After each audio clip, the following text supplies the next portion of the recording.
أعزائي المشاهدين متابعي بودكاست رحلة وعي. معاكم النهاردة مستر فايبس في رحلة جديدة. هنغوص وهندوس في موضوع حيوي بيمس الإناث والذكور، يمكن الإناث أكتر شوية. بس قبل ما نعرف هنتكلم في إيه، لو أنت بتتابعنا جديد ما تنساش تشترك بالقناة وتفعل زر الجرس عشان يوصلك كل جديد. تابع حلقتنا للآخر، بنعلن عن إعلان أكيد هيسر الجميع.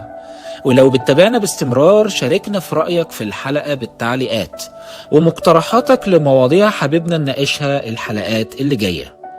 معانا النهاردة كوتش ريهام، مدربة يوجا ثيرابي ومعالجة بالعلاج التكميلي والتشافي الذاتي للصحة الجسدية والنفسية. أهلا بيكي كوتش ريهام، منورانا كالعادة.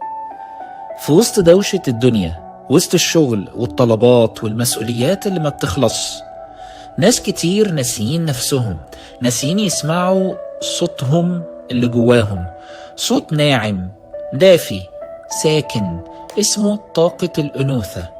طاقة الأنوثة مش ضعف ولا شكل معين ولا حاجة المفروض نخبيها علشان ما نبانش حساسين أو سهلين إننا ننكسر. دي طاقة موجودة جوانا كلنا، بتظهر لما بنسمح لنفسنا نستقبل ونرتاح ونحب بصدق وما نحكمش، لما نكون على طبيعتنا مش في حالة دفاع أو مقاومة. في ستات كتير مش قادرين يوصلوا للطاقة دي، مش لأنهم ما يعرفوهاش، بس لأنهم عاشوا طول عمرهم بيحموا نفسهم، بيثبتوا إنهم جدعان قويات ما بيتكسروش، بس جواهم صوت بيقول أنا تعبت خلاص، أنا عايزة أكون أنا. في الحلقة دي مش هنقدم تعريفات جاهزة، لكن هنمشي مع ضيفتنا في الرحلة خطوة بخطوة، رحلة وعي وهدوء واستكشاف. ليه الست ممكن تبعد عن طاقة أنوثتها، وإزاي ترجع لها من تاني، وإيه اللي بيتغير لما تلاقي السلام جواها. خليك معانا وخليكي معانا، لأن الحلقة دي ممكن تغير نظرتك أو نظرتك لنفسك، أو تفتح لكم باب كنتم قافلينه من زمان. نبدأ بأول سؤال ونوجهه لكوتش ريهام. يعني إيه طاقة الأنوثة من وجهة نظرك؟ هل طاقة الأنوثة مرتبطة بالمرأة فقط، ولا ممكن الراجل بيمتلك جزء من الطاقة دي؟ وإيه هو الفرق بين طاقة الأنوثة والطاقة الذكورية، وإزاي بيتكملوا أو بيكملوا بعض؟ أهلا وسهلا مستر فايبس. كل الحب والنور والسلام لكل الناس المتابعين. نحب إن احنا النهاردة نتكلم في مواضيع مهمة جدا جدا تخص طاقة الأنوثة والأسئلة بتاعتها. وطبعا الكلام عن القصة دي هيحتاج شرح وتفاصيل طويلة، لأنه طاقة الأنوثة تعتبر طاقة خلق، حتى طاقة الذكورة هم أساس طاقة الخلق في العالم. الأنثى هي اللي بتجيب الأطفال وبتربي وهي سبب في استمرارية الحياة. وطاقة الأنوثة أكيد مش مرتبطة بالست بس أو بالمرأة فقط. طاقة الأنوثة والذكورة هي كل يعني موجودة ومتواجدة جوه كل أنثى وذكر فينا. الفرق الوحيد إن الذكر بيجسد طاقة الذكورة كميل، والأنثى بتجسد طاقة الأنوثة كفيميل. لكن إحنا كمخلوقات من رب العالمين بني أدمين فينا الطاقتين، وفينا هرمونات الطاقتين، والطاقتين بيأثروا علينا، ومحتاجين ان احنا اغلب الوقت نكون في توازن بين القطبين والطاقتين دول، ونعمل لهم تكامل مع بعض. وهم طاقات الخلق، واحنا بنحتاج ان احنا نراقب افعالنا ومشاعرنا علشان نعرف ايه الطاقة اللي طالعة اكتر او مسيطرة اكتر جوايا، واحاول ان انا اعمل لها توازن علشان الاتزان في الطاقتين مهم جدا جدا في كل حاجة، بيأثر على كل حاجة في حياتنا، بيأثر على علاقتنا بنفسنا، بيأثر على رؤيتنا لنفسنا، مدى حبنا لنفسنا، بيأثر على علاقاتنا اللي حوالينا، بيأثر كمان على علاقتنا بالشريك بتاعنا، بيأثر كمان على أولادنا. هو فعلا طاقتين ليهم تأثير كبير جدا، حتى إيفن على مصادر دخلنا واستقبالنا لطاقات الأرزاق. طيب كوتش ريهام، في الحياة اليومية ازاي بتظهر طاقة الأنوثة في حياة الست؟ يعني لو تدينا أمثلة كده. أكيد طبعا طاقة الأنوثة بترتبط في حياة الست يوميا، ده أكيد، في بيتها وفي أولادها وفي اهتمامها بنفسها. والاهتمام أنا بتكلم فيه باطنيا وليس ظاهرا فقط. يعني الكلام ده يعني ممكن تكون واحدة مهتمة جدا جدا مثلا ب مظهرها كأنثى، الشكل الخارجي، مهتمة بجسمها، مهتمة بشياكتها، ومع ذلك في الباطن هي مهملة جدا في اهتمامها الحقيقي بالأنوثة بتاعتها، واهتمامها الحقيقي بتوازن الطاقتين. ممكن تكون شخصية متحكمة، مسيطرة، أجريسيف، صوتها عالي، الكلام ده كله مهما كانت هي مهتمة من بره، بس ده مش بيعكس ولا يرفلكت خالص إنه هي مهتمة باطنيا بطاقة الأنوثة جواها. فطاقة الأنثى وطاقة الأنوثة وتوازنها مع طاقة الذكورة محتاجة بالانس داخلي، محتاجة inner work، محتاجة إنه إحنا نوازن الطاقتين دول، وابقى واخدة بالي أنا في الباطن وفي العمق، هل أنا متناغمة في الطاقتين، ولا أنا عندي طاقة أعلى من التانية، وده بيبدأ يسبب مشاكل في علاقتي بنفسي أو أهلي أو شريكي أو العلاقات اللي برا حواليا. وهنا يطول جدا جدا الشرح في البوينت دي، أكيد هنتكلم عليها باستفاضة أكتر وأكتر قدام.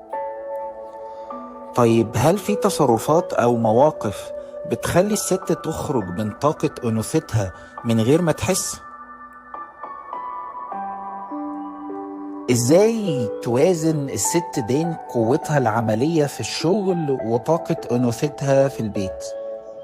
السؤال ده حلو جدا جدا. يا ترى في تصرفات بتخلي الست تخرج عن طاقة أنوثتها من غير ما تحس؟ أكيد في تصرفات بتتعمل لما تكون مهملة في نفسها، مش مهتمة بمشاعرها، مش مهتمة إن هي تعبر عن نفسها وتتكلم عن المشاعر اللي جواها، مش مهتمة بنفسها ظاهريا من بره.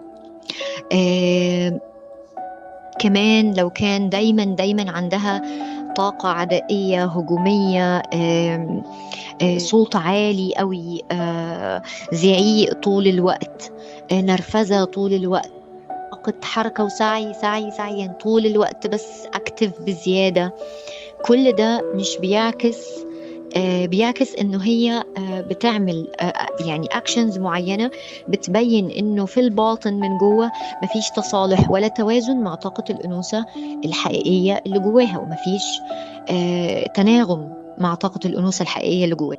من التصرفات كمان اللي بتبين انه في خلل في طاقة الأنوثة والذكورة كتر مهاجمة المرأة للمرأة، كتر مهاجمة الأنثى للأنثى، وكتر مهاجمة الأنثى للذكر بره. كل ما بنهاجم، بننتقد، بنحكم على أي ذكر أو أي أنثى بره، ده معناها أن أنا بوجه لنفسي في الداخل عدم توافق ولا توازن ولا تناغم في طاقة الأنوثة والذكورة اللي جوايا. فده برضو من التصرفات اللي بتخلي فيه عدم توازن. المفاجأة اللي نوهنا عنها في أول اللقاء، يسعدنا الإعلان عن تفعيل قسم الاستشارات النفسية والأسرية لتلقي مشاكلكم واستشارتكم على الإيميل المثبت في التعليقات، وبيتم الرد في حلقاتنا القادمة أو في لايف مجمع. إزاي توازن الست بين قوتها العملية في الشغل وطاقة أنوثتها في البيت؟ وطبعا السؤال ده من أهم الأسئلة برضو، إنه إزاي الست تقدر توازن ما بين قوتها العملية في الشغل وطاقة أنوثتها في نفسها أو في حياتها وبيتها. بمنتهى البساطة تعمل بالانس من غير ما تضغط على نفسها نهائيا، لأنه لما المرأة بتمارس ضغوطات على نفسها معناها برضو هي ما عندهاش توازن ولا حب للذات ولا احترام ولا تناغم مع طاقة الأنوثة والذكورة بتاعتها. فبمنتهى البساطة الست تقدر تكون متزنة جدا في طاقة الأنوثة والذكورة جوه العمل، وفي نفس الوقت مع نفسها هي، وفي نفس الوقت كمان جوه بيتها. أولا رقم 1 ما تمارسش على نفسها أي ضغوطات، لأنه إحنا كمجتمع دايما بنحط بريشر على الأنثى إنه هي تبقى دايما في حالة من البرفكشنزم أو حالة من البرفكت في كل الجوانب. لازم أبقى بيرفكت مع أولادي، بيرفكت مع نفسي، بيرفكت في اهتمامي الظاهري بنفسي، بيرفكت في شغلي. أصلا ما فيش حاجة اسمها perfectionism، ده وهم. هو في حاجة اسمها أنا بحب نفسي وبقدرها وببدأ أتوازن في طاقة الأنوثة والذكورة بتاعتي في يومي وجوايا وبرايا، وحتى في الشغل وحتى في نفسي وحتى في بيتي، بدون ما أمارس أي ضغوطات على نفسي علشان أوصل للكمال. الكمال لله وحده. فمن أكتر الحاجات اللي بتساعد البنت أو الست إن هي تتناغم وتتوازن في طاقة الأنوثة بتاعتها إن هي تكون محتضنة لنفسها جدا، محتضنة لنفسها بمحبة وبرحمة وباحتواء، وإن هي تبقى مراعية نفسها، بتقدم لنفسها طاقة من السلام، التوازن، الحب، التناغم، الاحتواء، تبقى محتوية مشاعرها في الناحيتين، محتوية الظلام والنور جواها، تبقى واعية ايه اللي بتضغط بيه على نفسها او بترهق نفسها بزيادة، وتبدأ ان هي طبعا تاخد بالها من الكلام ده كله، وتسمح لنفسها تكون حقيقتها، تسمح لنفسها ببساطة تكون حقيقية وصادقة مع نفسها ومع الآخرين بره. كمان من أكتر الحاجات اللي بتعلي القصة دي إنه هي تعرف تتعلم تحط حدودها، وتعرف إن هي تقول وقت ما تقدر تقول وقت ما مناسب ليها الشيء ده، وتتعلم كمان تقول لأ وقت ما يكون إنه شايفة إنه القصة اللي هي فيها أو الشغل اللي هي فيه أو الموقف اللي هي فيه أو الحدث اللي هي فيه مستاهل إنه هي تقول لأ. تقدر إن هي ببساطة تعبر عن مشاعرها وتحتضنها وتقول أو لأ، وده بيفتح عندها طاقة الإبداع والأنوثة والتعبير كمان عن الذات. وعند النقطة دي للحديث بقية، لأن فعلا الموضوع متشعب وله أكتر من نقطة محورية تحتاج منا سرد وتفصيل. لسه محتاجين نعرف طاقة الأنوثة وارتباطها بالشريكين في العلاقة من البدايات أصلا، ظهور شريك الحياة، وهل في علاقات بتفشل بسبب غياب التوازن بين طاقتي الأنوثة والذكورة؟ ولو أنا بنت واتكشفت قصاد نفسي إن في خلل في طاقتي الأنثوية، أستعيد طاقتي وتوازنها إزاي؟ كل ده وأكتر بنتطرق له مع كوتش ريهام في الحلقة الجاية والجزء الثاني من طاقة الأنوثة. طاقة الأنوثة مش بس كلام عن الرقة أو النعومة أو الجمال، ده مشهد داخلي أعمق بكتير مما في خيالك أو في خيالك. دي حالة حضور فيها سكون، فيها إحساس، فيها حياة. الأنوثة مش ضعف، دي شجاعة، بس من نوع خاص. شجاعة إنك تكوني على حقيقتك، تحسي وتسامحي وتحتوي من غير ما تفقدي نفسك. ويمكن وانتي بتسمعينا النهاردة حسيتي بحاجة اتحركت جواكي، يمكن افتكرتي صوتك اللي كان ساكت، أو لمستي حتة فيكي كانت محتاجة حضن وأمان. لو لقيتي نفسك في الكلام أو فكرك بشخص بتحبيه، ابعتيله الحلقة دي، يمكن تكون المفتاح اللي بيدور على بابه. وسيبولنا في الكومنتات ايه أكتر حاجة لمستك، ايه أكتر سؤال خبط على باب جواك. وخليكي فاكرة، جوا كل واحدة فينا أنثى عظيمة، مش مستنية إذن عشان تظهر، وجوه كل راجل مساحة لاحتوائها مش لخنقها وكبتها. تابعونا على كل المنصات من يوتيوب وإنستجرام وفيسبوك، وخليكم دايما قريبين من نفسكم، من صوتكم، من الحقيقة اللي ساكنة جواكم حتى لو صوتها واطي. كان معاكم مستر فايبس من رحلة وعي، والسلام عليكم ورحمة الله وبركاته.